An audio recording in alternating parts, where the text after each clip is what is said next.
And welcome to another episode of the Admin in Tom. My partner Steve Adler, Michigan State University graduate, who was there in East Lansing for that classic battle, which everybody said was, if you didn't have any emotional tie into it, it had to be one of the more entertaining games that you ever witnessed in recent memory in college football. If you had emotional ties into it, it was kind of a cross between a root canal and a colonoscopy, whether you won or lost. But I know somebody right now that is absolutely glowing. You can see it right there on the right screen. He's Stevie Adler, and his team is 8-0. And it's the first time since 2015. The expectations were extremely low. Let's just open it up with your thoughts, Stevie, on just your overall reaction to the entire day. Try to condense it within, maybe 2 hours and a half if you could. Just condense it as much as you can. Yeah. What was it? What was the experience like for you? And the biggest takeaways that you had. Well, like you said, the game itself was unbelievable. I mean, game of the year. I mean, you could throw Texas, Oklahoma there if you wanted to, I guess. Oh yeah. But I would say game of the year. Top 10 matchup. Two giant networks there, both pre-games there. The ratings just came out today, and I heard they were just off the charts. Top rated game of the year I saw. Oh, it was. Okay. And that's a nooner, people. Right. That's hard to muster that. Yeah. It started out the usual East Lansing shit show, getting stuck in traffic. I left at 6 a.m. from Marshall, which is about a 40-minute drive. I was stuck somewhere in Harrison and Trowbridge. You know what I'm talking about? Oh, I know exactly. So I'm trying to get to Breslin, which is like 0.4 of a mile from there. I moved 0.2 of a mile in an hour and a half. Well, let me throw in on a traffic thing. So I'm going to breakfast with some Michigan State guys at 7 a.m. I'm turning right on Saginaw or Saginaw at Hagedorn. So all that traffic from Flint area coming off 69. And the lights at, this was 6:55 in the morning. 6:55 in the morning, people, had to be a mile long as I looked down the highway. It had to go at least a mile and then wrapped out of view. Who knows how long it went? That was 6:55 in the morning. Yeah. Crazy. Yeah. Listen, I don't want to bury the lead on this whole day. Oh, you bury it all you want. Yeah, exactly. But no, it just started out kind of frustrating, and then I had to make an executive decision because I'm like, we're going to be here forever. So I illegally parked in a little strip mall right on the corner there, and just left my car and prayed it would be there when I got back. Wow. And thank goodness it was. But no, I mean, it was, listen, I don't have to tell anybody. It was incredible. It was a great game. When Michigan State was down 16, how are you feeling? Was it over in your head? Oh, hell no. Are you kidding me? Come on. And I'm serious when I say that. And that my two witnesses would attest to. I mean, this Michigan team has had trouble in the second half. Two case in point, Rutgers. Okay. You saw what happened there. Mm-hmm. Nebraska, they had command of that game. I don't have any faith in this defense at all. Very unorganized. There was a couple things. I look back at plays. Blake Corum dropped a pass that was a touchdown. It would have been a big play. First of all, he had your weakest secondary guy going in hand, same one-on-one, mano out in space. Okay. Yeah. It was probably would have scored. Yeah, it was a big game. You got to play over this shit. You got to play over bad calls. People say, I got to frame this thing about the fumble. People say, here's my theory on the fumble. If you're a Michigan fan and you say, well, we would have won the game if that had been called correctly, I go, how do you know? And to Michigan State fans, I say, if they say, oh, that wasn't a fumble, I say, bullshit. It was a fumble, but you play over that. Bad calls happen. And you play over that, and you don't know how that would have impacted the game. I mean, Michigan State was moving so easily in the second half with a running game in the second half. They might have had enough anyway. So I mean, I don't look at that game in pieces and say if this had happened and this has happened. But I'm going to tell you one thing. I'm going to say this in a very positive way on your team, Stevie. Balls. huge gonads for Yeah. Mel Tucker in this regard. 4th downs. 4th and 1, 30-14, third quarter. And it was wide open. Play action. Okay, touchdown. You know talk about that wheel route, touchdown. Are you talking the 4th and 1 to Jalen Naylor? Yeah. Yeah, the lollipop pass. Yeah. Okay. Yeah. Okay. That made it third, and then all of a sudden you had this thing called 2-point conversions that I commend you on that. Hold on, you're getting a few things out of order here. No, 30-14. It was the 4th and 4 pass to Jaden Reed down the right sideline for the touchdown. That got us to the 1. The 1. The 1. Right. On 4th and 1. 4th and 1. Okay, that's the one I'm referring to. What if you didn't get that? I mean, that takes balls. I mean, that flips that game. Yeah. That totally flips that game. And then Michigan's horrendous red zone offense, which has been going on in the Jim Harbaugh era since 2015, since the Utah game 1. But I commend Michigan State. Michigan State made the plays in the red zone, and Kenneth Walker, good Lord. Of course, 2 safety high. Michigan brings their safeties back like they're playing the Kansas City Chiefs. I mean, and Naylor's out of the game at that time. I mean, these are some of the things that I'm on text threads Saturday night that while you were celebrating and doing all your all the gala event, that we knock our heads against the wall in frustration because the ceiling of achievement in the Jim Harbaugh era is pretty much at the top right now. But there's so many things. I'm just going. Okay, remember to say this. So you're not a Mike McDonald fan, apparently. I mean, I know it's too early. This is year number 1. This kid's he's a kid. Illegal substitutions. I mean, he does know the rules, right? In terms of. Well. I mean, wait for you. Well, he got penalized. He got penalized for it. Four? What's that? How many times? 4? Well, not only that, it's beyond that, Steve. When you're I go back to that, it's late substitute. When you're going tempo, I'm talking the offense is going tempo. Yeah. You don't do that. Yeah, and the touchdown, the last touchdown, they were running onto the field. Aiden Hutchinson was asked this by one of my colleagues, like, why not call a timeout? Coaching. And that to me is the head coach. That's the head coach. Michigan got out coached by Michigan State for the second straight year. And third highest paid coach, University of Michigan has as good resources in college football as you can get. And no Big Ten title since 2004. So there's no excuses. I thought Michigan had some moments. Andrew Anthony, who I've known for a long time, East Lansing high product, came out big. And there were some good things. But that defense has got to get shored up. I'm concerned about the red zone offense against Penn State, where this could be a 9-3 team. I think Michigan State, and I'd like to get your thoughts, after you reflect back. I mean, is this a 11-1 team to the Rose Bowl, or is this a 12-0 team? What do you think? I like to think Mel's going to have them focused in. But I like to have thought that back with Nick Saban when Michigan State went to Purdue. Was it in 99? 98. Michigan State got their asses handed to them. Yep. So I like to think this team has the maturity and the personalities to go in. This is the way I say it. Hey, there's no guarantee Michigan State's going to beat Purdue because it's going to be a tough game. But I like to think if Michigan State loses, it's not going to be because they think they're all that and they came in unfocused. If Michigan State loses, I'm convinced it's because Purdue beat them on this day and they were a better team that day, and Michigan State did not give it away because they weren't focused on the game.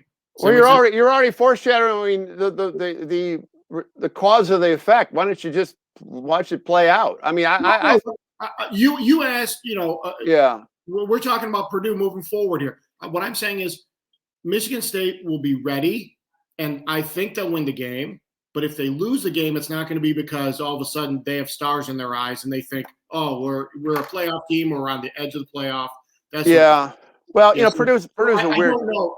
Let me finish here. So I'm not quite sure how to answer that yet. I'm not going to go so far as say 12-0. That'd be nuts, I think. At this stage, you got to become a believer. At this stage, if you're a Spartan fan, and what does that mean? What does Mel Tucker say? I don't like to set self-imposed limitations. Right. That being said, I'm not going to go 12-0. I don't know. I mean, 10-2. I mean, if you lose to Ohio State and if there's another loss somewhere, they're all dangerous teams. Maryland's a dangerous offensive team. Penn State's still a good team. So I don't think this is some world beater team, but I think they have the personality that the sky's the limit. I don't know what they can do. Yeah. And it's interesting because we're still going to find out more about our teams moving forward than we are right now because they hadn't played anybody pretty much going into this game. Now they played each other. Michigan State wins. So both of them, let's see where they move forward, which will enhance credibility to themselves and each other. Let me throw something out at you about this upcoming week. I understand Harbaugh's on the radio today still bitching about calls. He's bitching about one particular call. Are you worried that you're going to lose twice to Michigan State? Because Indiana's going to come in, and I'm calling it right now. Indiana's going to come in and beat you. Oh, you're calling that? You're predicting that? I'm predicting it because how much do you want to go for that? Because Harbaugh is still talking about. How much do you want? What, even up? Even up? $20. $20? Hey, listen. I can't lose because if Michigan wins, it makes me happy. If Michigan loses, then there's absolutely no ambiguity of Michigan having a new coach next year. So $20 it is, my friend. Got it, baby. You heard it here first on the Crawford Podcasting. The team takes the personality of the coach, and your coach is still bitching about calls. And it's Tuesday, and he's on the radio show. No. That was last night. Last night. This morning I saw. This morning he was on the radio. Oh, is he on? Was he on John Jansen 97.1? 97.1. And I didn't hear it, but I saw the message where he's still complaining about the calls. We deserve better. Blah blah blah. Well, listen, I understand. The team takes on the personality of the coach. I'm telling you, you're going to lose twice to Michigan State because of Harbaugh. Okay. Because he can't accept responsibility. Oh, I mean, I think you're overstating that a tad. I mean, some coaches look like that. You hear the other thing. Oh, well, you know what? He's sticking up for his players. And you hear that antithesis as opposed he's not sticking up for his players. He's trying to divert. Look over here. Well, I don't know. Okay. Hey, look, listen, I don't care. I don't give a shit. I'm going to get $20 most likely from you. So is that a bet? $20 straight up. Yeah. All right. All right, 20, and I will gladly, pay it, and I'll say, man, you called that one, you called it, and if I always like $20, hell, especially from it's coming from a Michigan State person, that's terrific. I don't want any points. I'm telling you, IU is going to beat you. Yeah, not anything because of IU, but I'm telling you, your team's head's not going to be in the game. Okay. We beat you twice. So now Steve Adler's in the psyche of the Michigan athletic program and the football program. I am. Let me tell you something. During the game, right before the infamous J.J. McCarthy fumble. And let me go on record as saying there's some ass clowns out here who don't really realize. Your quarterback was in the medical tent. I know. No. Blake, that mistake was on Blake Corum. It's fine. Okay, so I mean, he fumbled once, so I know he fumbles twice. This is that grandiose overreaction. Go ahead. Listen to me. You said I'm some kind of seer into the future, right? Yeah. I turned to the guy behind me, Michigan guy. Good guy, quiet, mind his own business. He's there every other year. There's a woman who sits behind me. She knows she's Michigan State. She knows her stuff. Every other year, she brings what I assume is her husband. He shows up, decked out, maize and blue. Keeps his mouth shut. Good guy. I've had good conversations with him, right? Good guy. I turned to him right before that fumble, and I said, you guys are about to fumble the ball. He goes, why do you say that? And I said, you went the whole game, and your team has gone all, most of the season without any turnovers. But you had the McCarthy fumble that went out of bounds, and then you just had the punt that went off your guy's chest. I go, now you've seen the ball on the turf twice. Well, that's a good point. I go, now it's in your heads. You're thinking about it. I go, you got a turnover coming up. I'm telling you, it was 30 seconds later that ball was on the turf and Michigan State had it. So, yes, I do know the psyche of your team. But there's circumstances that go with that. And I'm going to tell you back to Blake Corum. Blake Corum, after he dropped that ball, body language wise, was a hot mess. Yep. It was a hot mess. And that leads to, once again, these are factors that contribute to result throughout the game. Yes. And the JJ, he was supposed to take the handoff reception. Both two coaches indicated that. So anyway, I think real quickly though, I'm not so worried about, Purdue. Purdue can't run the football. They can't run the football across the street. It's all throw. David Bell's as a heck of a receiver. But I think you're okay in the Purdue game. I think, Ohio State will be challenging. And I do think, Penn State got my attention. Like they could beat Michigan pretty easily since Michigan struggles in the red zone, like I talked about, and their inability to win road games against quality competition. And the fact they look pretty good Saturday night. I don't know if you watched that. That would have got my attention, even with them coming to town in East Lansing on Thanksgiving weekend. Yeah, I saw a little bit of the second half. I watched the whole game, the entire game. Ohio State looked mortal. Penn State. They did look mortal, and you know what? Crazier things of, this is not a vintage Ohio State team. It just is not. I mean, yes, it's got some super arsenal in that offense, Chris Olave and all of his other cohorts, but that defense, I think, is vulnerable. I think Michigan State can run on Ohio State. Yeah. So I tell you what, it's going to be extremely interesting moving forward. Let's get back to the game. Let's not look ahead. There's so much to cover in the game. Let's get back to Kenneth Walker. We have not given him enough. I gave him a lot of credit all the time. I thought he was a terrific back, and he was amazing. He was finding a little hole, hitting it full steam. Once he got to the second level, DBs just bounce off him. It's like Peyton Thorne said, good luck tackling him. He's granite. Well, that's where they ate up. This is where that two safety high I'm talking about. Yeah. The defensive schemes that Michigan was running was appalling. And then Josh Ross had a terrible game. They got Michigan's and I'll give it a lot of credit to your offensive line beyond Kenneth Walker. Jenkins and Mozzie Smith did not have good games at inside technique. They did not play well. I mean, the two ends, David Ajabo and Aiden Hutchinson were terrific, but I'm talking about inside. Yeah. So I thought Michigan State's offensive line and run blocking was very good. Pass protection shaky at times, but run blocking good, obviously real good. Yeah. And then when it wasn't, Walker just goes, okay, I'll go around the left side and run for a touchdown. So, no. How good would Wake Forest be if he was on their team? My God, they're 13th in the country. How dumb is their coach to not utilize him enough to where he said, "I'm out of here"? Is that how that happened? I didn't know any of his background. Well, that unique run pass, that offense that they run there. He's like, no, I want a pro style offense. I want something more. It's going to get me ready for the NFL. So anyway, right. But, anyway, it's like. You could have all the yards you want. You have 500 plus yards. You can win every statistical battle other than rushing. And now Michigan State did win the rushing battle head to head. And historically in the series, that's always been pretty much the establishment. Yeah. But, I got to tip my hat to McNamara.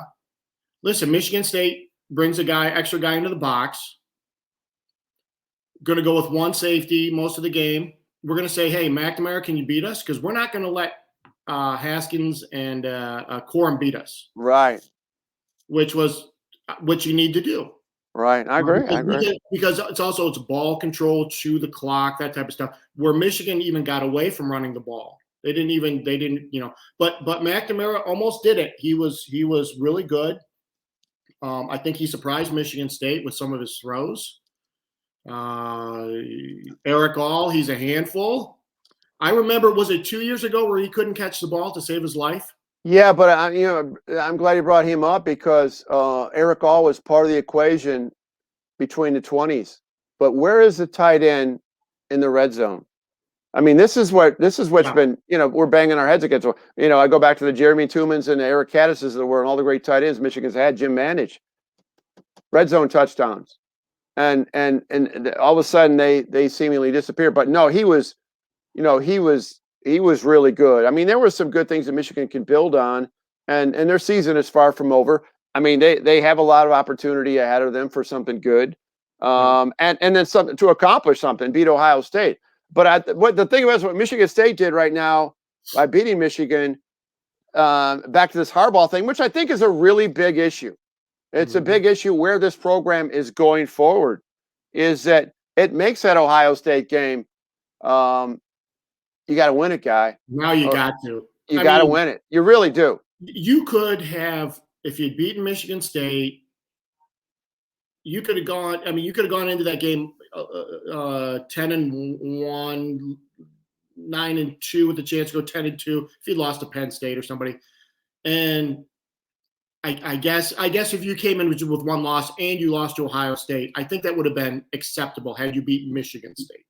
Well, there's no question. But now, Michigan State, Harbaugh's 3-4. All 4 losses have been by 4 points or less, which means he can't. His teams don't deliver under duress. Well, they don't. He doesn't beat any good Michigan State teams. He's beat Michigan State when they were down, real down. Well, I mean, but Steve, 7 games, right? 4 losses, correct? 3-4. Yep. The 4 losses have been 4 or less. So there's been some good teams. What I'm talking about is how he loses games. Oh, it's gut. I don't, gut wrenching for you. Yeah, it's how he loses games where his team. I look at that more of a negative than getting beat 21-0, because then that shows, well, they had better talent than you, or blah blah blah blah blah. Yeah, because now you can point out 2 or 3 plays and go, if only we had done that. It's aggravating. Oh no, it's aggravating. This wasn't bad as Woe he has trouble with the snap, and this did have a little Woe he had trouble with the snap element to it, which had impact. Let's be real, that had impact. That's like I'm saying to myself, like, how come they never drop their? How come their punters? How come their punter never drops the ball and things like that? It might be up in here, like you mentioned. That might have been a really good point you made. But once again, for Michigan football, this, Michigan State has painted the Harbaugh situation into the corner by beating them. It's some people say, if Mario Manning had dropped that ball in 2007, and the little brother comment, Michigan State wins that game, and all that shit show doesn't start, with a hating and a chip on the shoulder. I mean, it's weird when you look at rivalries and you look at all these Michigan State games are dramatic. Mm-hmm. Best rivalry in the Big Ten. It is. Best rivalry by a mile. It's drama. It's controversy. It's angst. It's like hair pulling. It's mocking.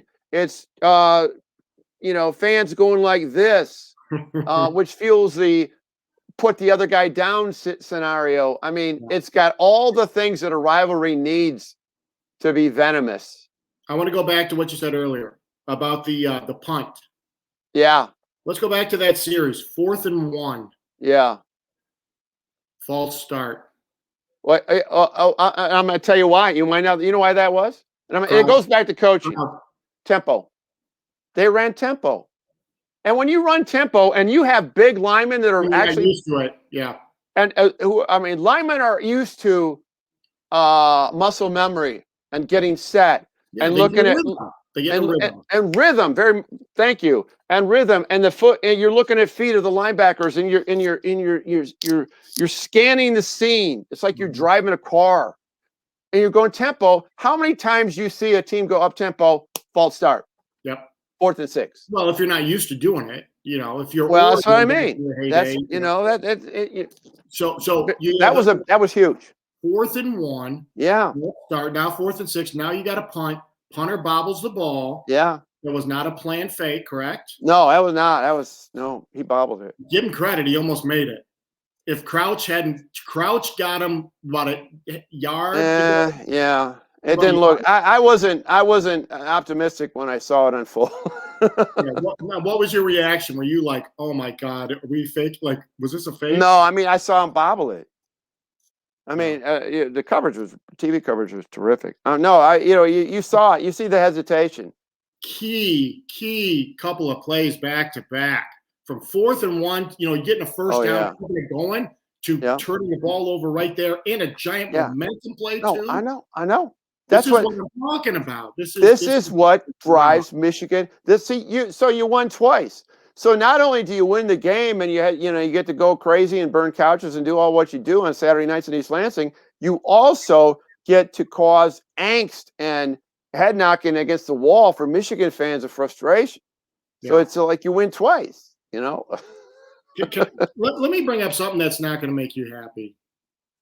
And it kind of goes, I don't want to bring up Taylor Lewan and all that, right? That's too easy. He doesn't represent the University of Michigan 10 years removed. I don't want to bring up Mike Hart and all that. But I want to do something that's kind of a little bit related in terms of culture. And I realize this might piss you off, so I got to be careful about this. Mike Sanristil, is that how you pronounce his last name? Very good. Catches the pass to put him up 16. Yeah. What does he do in the end zone?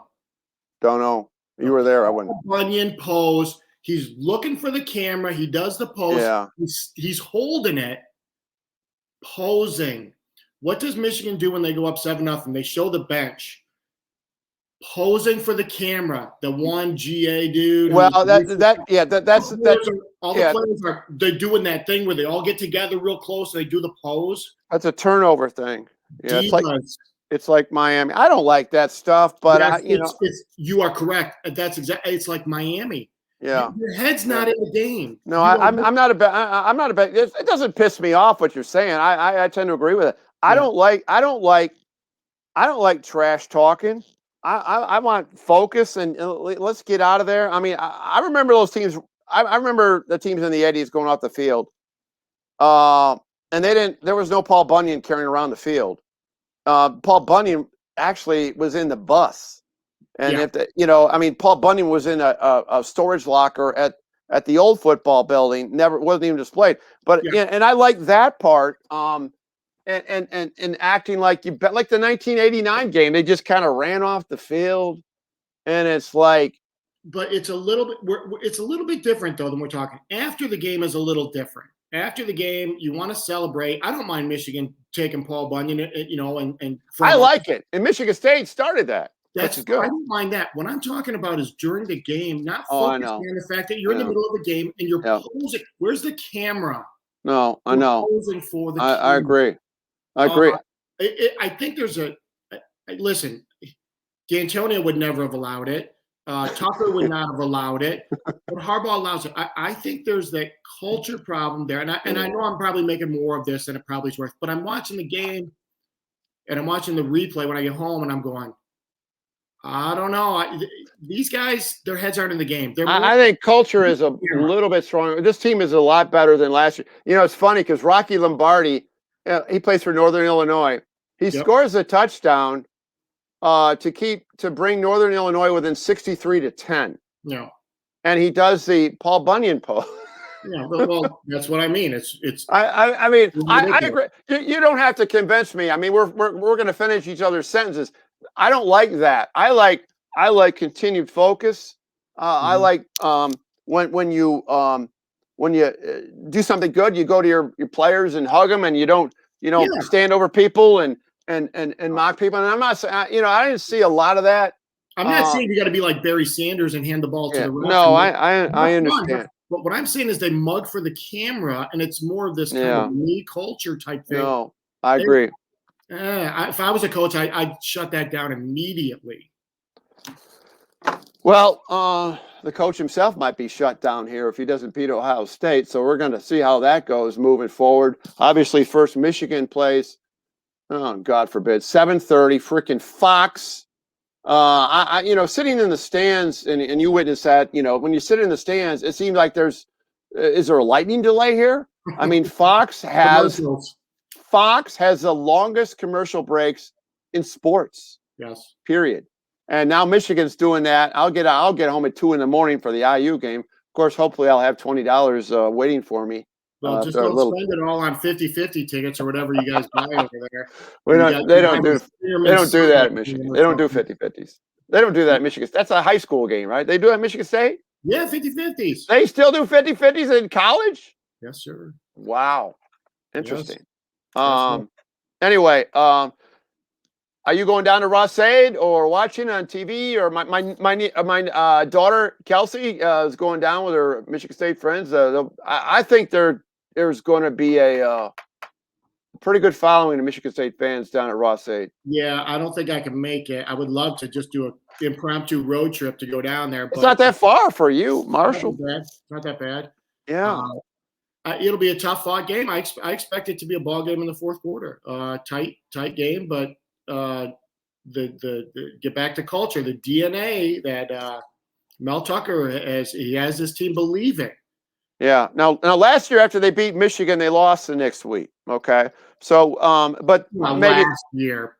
Yeah. Okay. So you're not. So this is year number 1. So this is the first sample size. Yes. You're calling it year 1. This is the first where Mel Tucker will be coming off a win, how his team is prepared. So I think it's wait and see. Yeah. I think what it sounds good what's coming out of there, but we'll wait and see. And you sound like Xavier Henderson there. It sounded good at the presser. That's exactly what he said. It sounded good. Yeah. Whatever. Now we're at 31 minutes right now and counting. We don't want to lose our audience. We want to keep it fresh. Steve Adler, terrific job here in the MN. Congratulations to all Spartans. Great win, 8-0. This was not anticipated by anybody, any expert in college football, any diehard Spartan fan. I don't see. I'm sure they didn't see them going 8-0, but we'll see how it goes. Listen, this just popped in my head. If I had a DeLorean and I had the sports almanac from Back to the Future and it said Michigan State was 8-0, I still wouldn't have put money on it. I'd have been like, that's got to be a typo. There's no way. Listen, I think there's some guy, before we let you go, who went to Vegas and he did the whole parlay thing. He took all 12 regular season games. He took Michigan State in the points. And they have all the line, you can lock in there what it's going to be, when the sports season starts. Yeah. That guy's pouring down money. Right, because at the beginning of the season, we were getting points all games except maybe 2 or 3. I mean, Ohio State back on that card, they're probably getting 35 points. Right. That might be like a 8 or 9 point game, if not less. Who knows? Yeah. So, yeah. All right. Well, great job. Let me give me one more. What does this fit in the heartbreak? The top 3 or 5. Where does this? This is not. You know what? I'll tell you what. This is. It's not so much a. It's not a heartbreak. It's a revelation. Mm-hmm. It's a revelation that it's time to move on, unless this guy pulls it out of his ass and beats Ohio State. The ironic part is, they could really have a really good situation if they ran the table here. But they're still in it. They're still in it. I don't think they deserve it, but they're still in it. But disappointing. Nothing can compare to 2015. Nothing can compare to TJ. Please call me Todd Duckett right now on that one last play. Those were like final moments of a game. That you're totally locked in on that moment. This was close until Brantley picked off. I understand that, but it was almost like beyond. It was, I can't stand losing to Michigan State, obviously, but I'm unfortunately I'm starting to get used to it. 10 times the last 14 outings that they've met. But that being said, it was more of I wasn't focused on, we lost the state again. I was focused on where this program is at and pretty much the conclusion that this is not going to get done where it needs to be. I don't know. Mark Schlissel, and there's going to be a new president come on. I don't know where priorities are at the University of Michigan with Big Ten championships. I know when I was in school, we can't win national championships. That's all political. But we can win Big Ten championships. 70s, 80s, not win Big Ten championships. We haven't won a Big Ten championship in 17 years. Is that a priority? I'm not taking away the rivalries. Just win a Big Ten, even get to the Big Ten championship game. Well, it was when you hired Harbaugh. You went big. It just No, hasn't. well, absolutely, it has not worked out. Right. That all said, and for all the shit I've kind of given you here, that was one tremendous college football game. Well, I think so. If you won, I think if we flipped script on everything, you wouldn't be saying that. Okay, maybe not. I mean, it's all, and I understand that, and I that's human nature. It truly is human nature. When you lose a game, it's not a great football game. If you have vested interest in your school, which you do is at the same level I do, right? There's nothing good about a game you lose. That's just reality. So we'll wrap it up here. Step back and realize it was a great game, and it like we said, it does not kill your season, as painful as it is. No, it doesn't. You guys make it happen the rest of the way. Now, granted, I think Saturday ends that because of my prediction, but assuming that you guys can keep winning, you can still go to the playoffs. If they lose to IU, they might not win another game. I kid you not. I mean, there's that element of it because they got to go to Maryland, and they got to go to they got to go to Maryland. Yeah, they got to go to Maryland, and they got to go to Penn State. LL and the next home game is Ohio State. I mean, if they lose to IU, I will say this: they're not going to win another game. Okay. All right. Good job, Stevie. Again, have fun with it. Keep enjoying it, and hey, best of luck against the spoiler makers. It's been done before, so don't let them bite you in the ass. We'll be ready. I got a feeling Mel will have them ready. I'm thinking he will as well. Anyway, until next time, Crawford Podcasting Network, the Ad Man and Tom. Go green, Tommy.